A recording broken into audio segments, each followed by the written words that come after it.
Хәерле көн, Татарстан. Хәерле көн, хөрмәтле телевизор караучылар.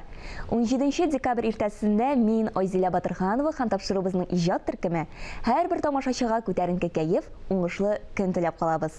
Танылган җырлар авторы, публицист, җәмәгать эшлеклесе һәм Балтач төбәге тарихчысы Гарифҗан ага Мөхәммәтшинны күпләребез ишетеп кенә түгел, күреп тә беләдер. Бүген сезнең игътибарыгызга милләтебезнең әлеге асыл улы турында замандаш тапшыруын карарга тәкъдим итәбез.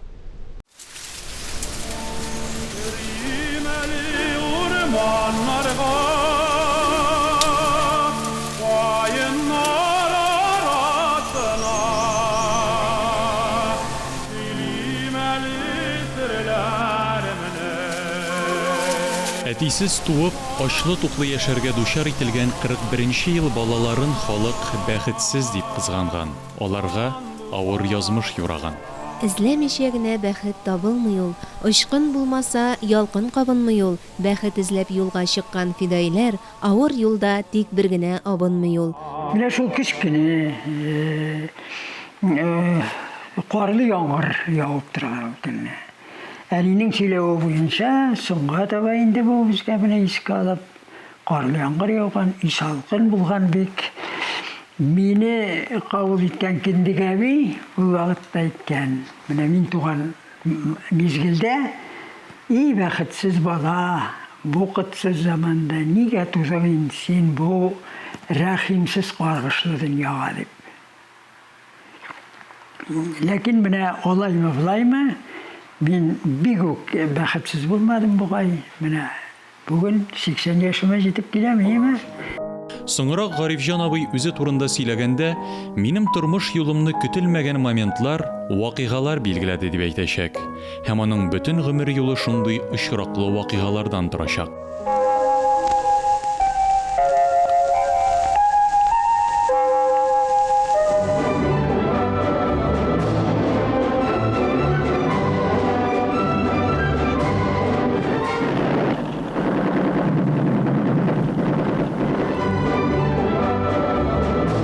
Bir künni сугышка чыгып киткән 9 ир-ат арасыннан бер Гарифҗанның әтисе генә исән килеш арборга әйләнеп кайта.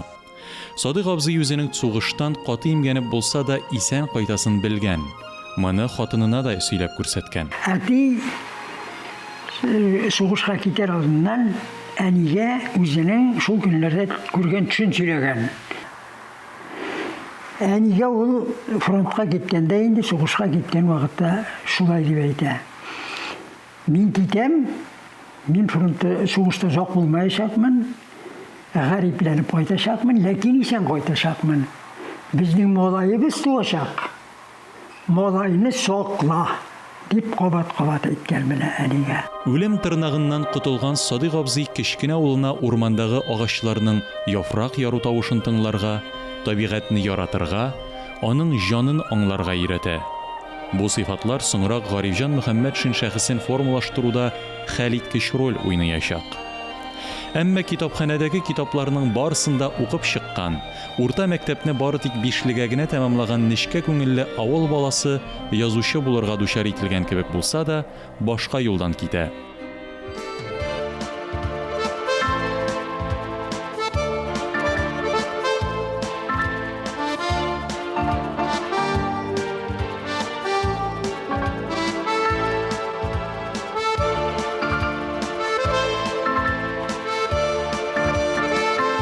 Казан дәүләт педагогия институтының физика-математика факультетын тәмамлап, язмышын мәктәп белән бәйләргә ниятли.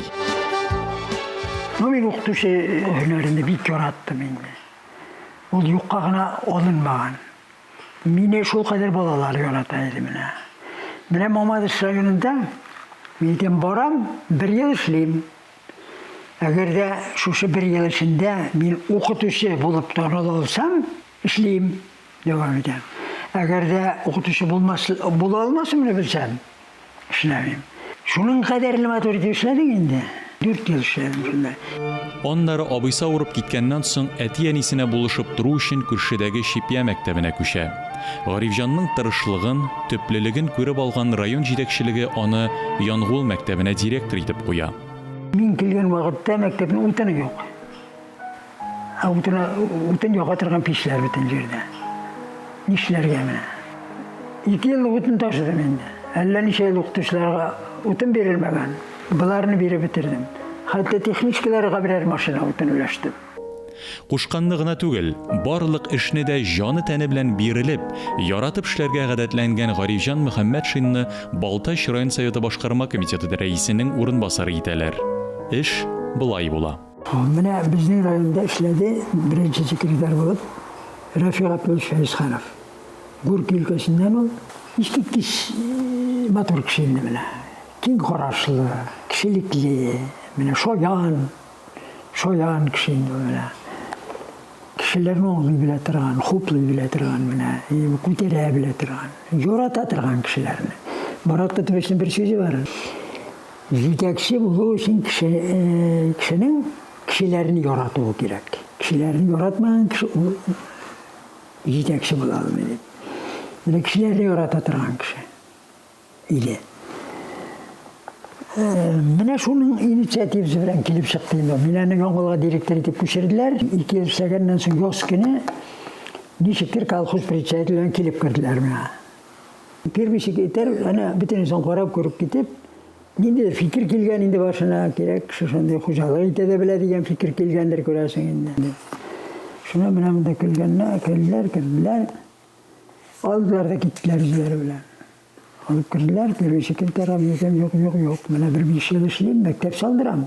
Менә мин әйтәм, яңа мәктәп салдырам. Шулардан соң әйтәм, карарсыз алар, нишләтсәгез дәресә. Син мәктәп салу өчен кайгырма, ул синең эштә була. Дәрәҗәгә ирешүне түгел, халык өчен әһәмиятле эшләрне ахырына җиткерүне намус бурычы иткән Гарифҗан абыйны бүгенге буын җитәкчеләре дә өлге итеп, сокланып, хөрмәтләп искә ала. Социаль мәсьәләләр буенча 25 ел эшләгән, шулай ук бик зур вакыт инде ул ничә җитәкче белән эшләргән. Анда бит инде җитәкче белән эшләргә дә кирәк, шул вакытта халыкта белән эшләргә, шул вакытта инде үзгәртеп куручылар да бит әле ул. Чырларда бит Авыр чырлар.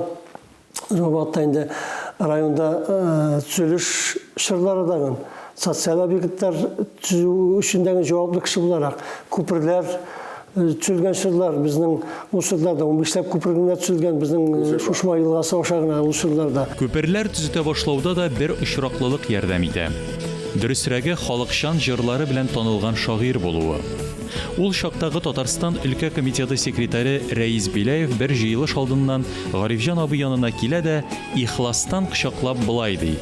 Их, Гарифҗан, синең белән авыл урамнарыннан гармун уйнап бер җырлап әйләнәсе иде бит. Шул җыелышта ул районнарга күперләр төзелеше өчен ире шәһәр төзү оешмаларының беркетелгән булуы, ләкин урыннарда моның белән берәүләрнең дә шөгыльләнмәвен әйтә. Алтып сөйләдем мин первый секретарь ул вакытта Сиразиев өлкән кеше инде. Илекке булган кеше. Ул кешелек җитәкче. Ну, теге менә ничек дип әйтим инде. Безнең эш җитештерү, итмәк. Калган дәүләтчеләргә тиеш. Районның беренче секретареннән күпер төзетү буенча отчет сорый башлагач, әлеге дә баягы шул Гарифҗан шундый ук шигъри җанлы Биләев ярдәме белән Чаллыдагы гидромонтаж идарәсенә китә. Безнең Шипиядагы урган әйберләр фабрикасы бар иде инде. Шунда барып, ике бик матур тегенбә җыя торган корзин алдым. Вот сувенир теңгәр. Киттем теңгәр. Бардым, докладывать иттеләр инде теңгәр, сразу чакырып китте. Владимир Алексеевич теңгәр менә аңлата, менә шушындый хәл, безгә күперләр төзәргә кирәк. Балтач итәгеде, как туда добраться? Здесь и поблизости какой район. Владимир Алексеевич, в наше время уже расстояние какое-то значение не имеет.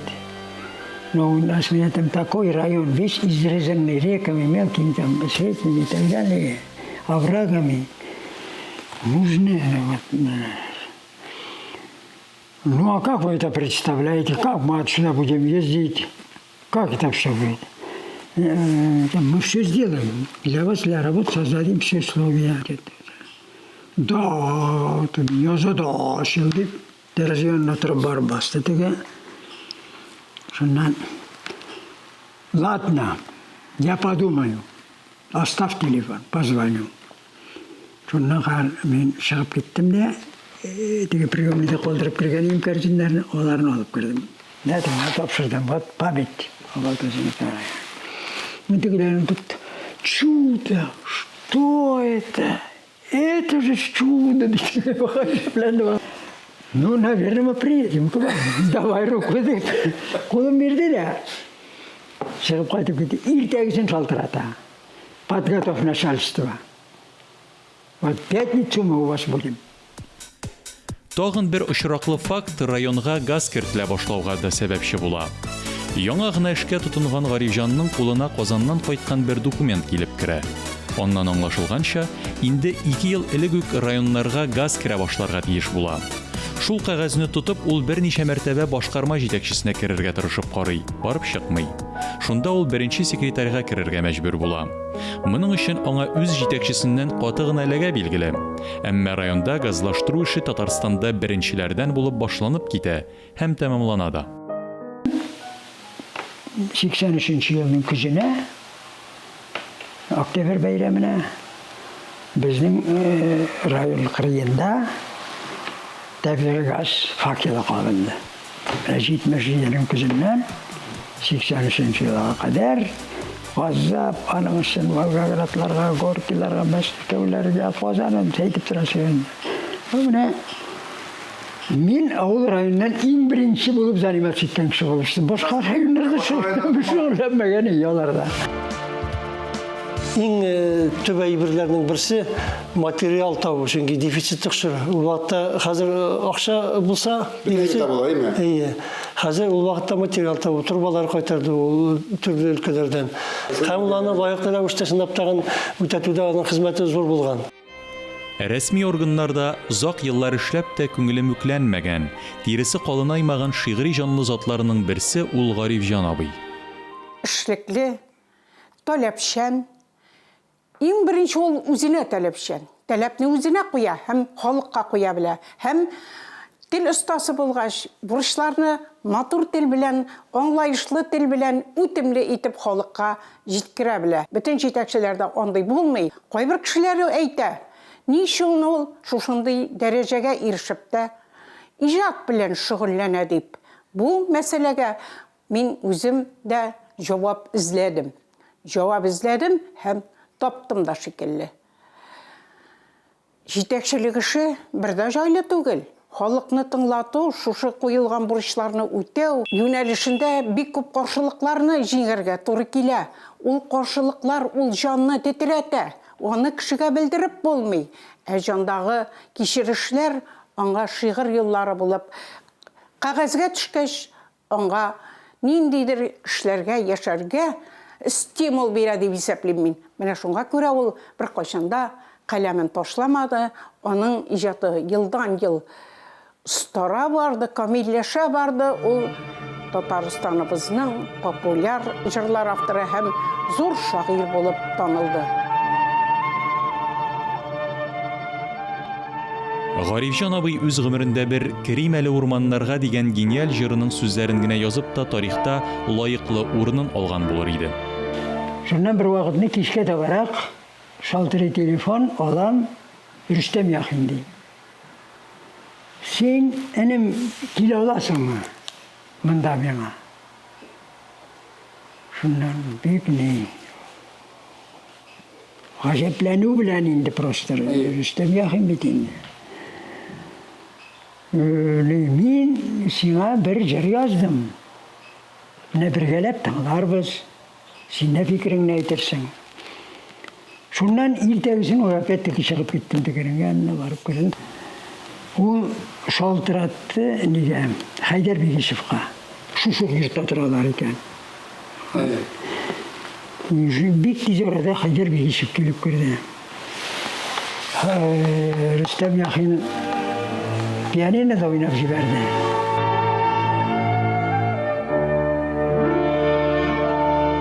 Haydar Bigişev jırlab jiberdi televizyonda.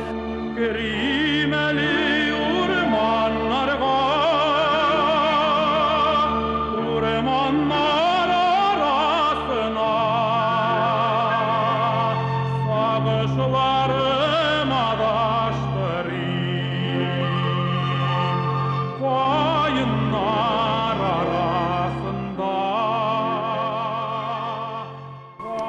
Шул бөек композитор Рөстәм Яхин аның тагын 2 җырына көй чыгарачак. Аннары Гарифҗан Мөхәммәтшинның җырлап торган шигырьләренә Фасил Әхмәтов, Сара Садыйкова, Луиза Батыр-Болгари, Мәсгудә Шәмсетдинова, Фәрит Хатипов, Азат Хөсәйнов кебек талант ияләре 60-тан артык җыр тудырачак. Күңел халәтен, тормыш фәлсәфәсен шигъри юлларга салган Гарифҗан Мөхәммәтшин район халкына иманга юл күрсәтүчеләрнең дә берсе була. Инде менә 89-88 елларда дини күтәрелеш башланды.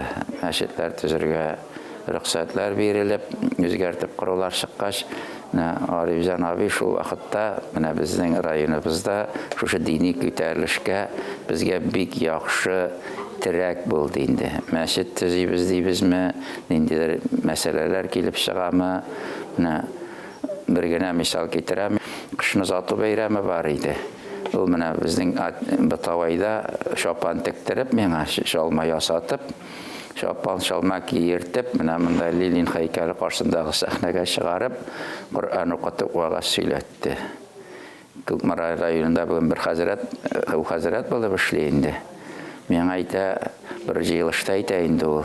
Biz diye ниндидер эш белән Балташка барырга кирәк, туры килде 90-нчы елларда ди.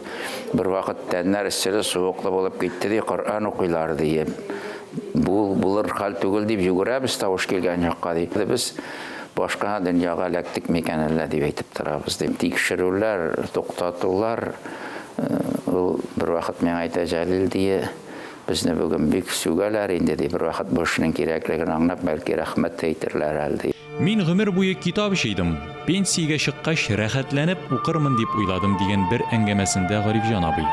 Ләкин ул әллә кайчаннан бирле инде китап укудан бигрәк китаплар язу белән мәшгуль. Миңа бер 15 ел элек, 10 ел элекме, кулыма Балташ мәчетләре дигән китап бирделәр. Алсам, ул Башкортстанның Балташ икән. Гарифҗан абый, мин әйтәм, менә сезгә. Менә ул башта Титаник хезмәт инде район энциклопедиясе.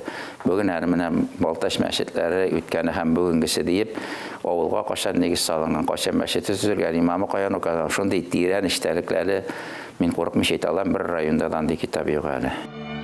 Төбенә тоз куеп, җентекләп эшләнгән тарих китапларын күргәч, урыннардагы авыл тарихы белән мавыгучылар аңа ярдәм сорап килә башлый.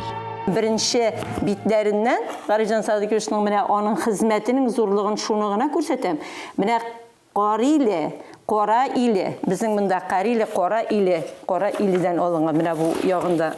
Карагыз әле, Кара иле. Менә шушыны исбат итәр өчен авылның исеме каян килгәнен исбат итү һәм кайсы елларда авыл барлыкка килгән 20 бит китапның менә шушы мәсьәлә карала.